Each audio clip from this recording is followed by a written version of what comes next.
श्लोक 70 अध्याय द्वितीय। आपूर्यमाणमच्चलप्रतिष्ठं समुद्रमापः प्रविशन्ति यद्वत् तद्वत् कामायं प्रविशन्ति सर्वे स शान्तिमाप्नोति न कामकामी।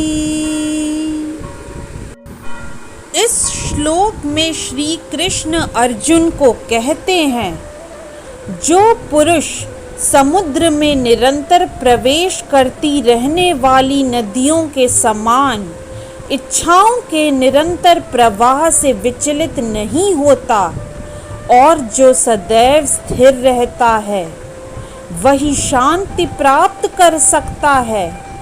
वह नहीं जो ऐसी इच्छाओं को तुष्ट करने की चेष्टा करता हो।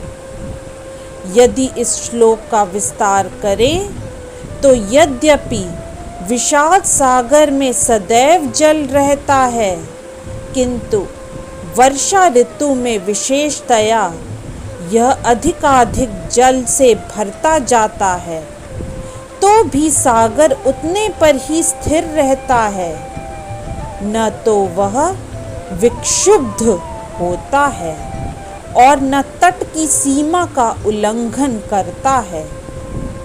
यही स्थिति कृष्ण भावना भावित व्यक्ति की है। जब तक मनुष्य शरीर है, तब तक इंद्रिय तृप्ति के लिए शरीर की मांगें बनी रहेंगी, किंतु भक्त अपनी पूर्णता के कारण ऐसी इच्छाओं से विचलित नहीं होता। कृष्ण भावना भावित व्यक्ति को किसी वस्तु की आवश्यकता नहीं होती, क्योंकि भगवान उसकी सारी आवश्यकताएं पूरी करते रहते हैं।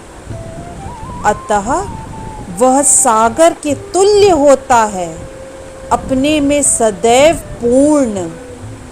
सागर में गिरने वाली नदियों के समान इच्छाएं उसके पास आ सकती हैं, किंतु वह अपने कार्य में स्थिर रहता है और इंद्रिय तृप्ति की इच्छा से रंच भर भी विचलित नहीं होता।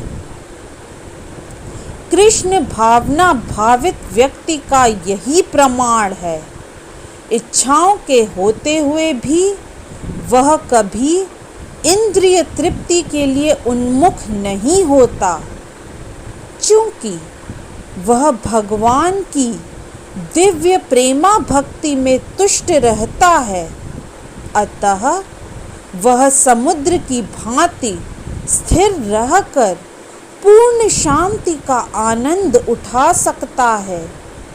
किंतु दूसरे लोग जो मुक्ति की सीमा तक इच्छाओं की पूर्ति करना चाहते हैं, फिर भौतिक सफलताओं का क्या कहना, उन्हें कभी शांति नहीं मिल पाती। कर्मी, मुमुक्षु तथा वे योगी सिद्धि के कामी हैं। ये सभी अपूर्ण इच्छाओं के कारण दुखी रहते हैं, किंतु कृष्ण भावना भावित पुरुष भगवत सेवा में सुखी रहता है और उसकी कोई इच्छा नहीं होती। वस्तुतः वह तो तथाकथित भव बंधन से मोक्ष की कामना भी नहीं करता। कृष्ण के भक्तों की कोई भौतिक इच्छा नहीं रहती, इसलिए वह पूर्ण शांत रहते हैं। इस तरह से श्लोक 70 अध्याय द्वितीय की व्याख्या यहीं संपन्न होती है। जय श्री कृष्णा।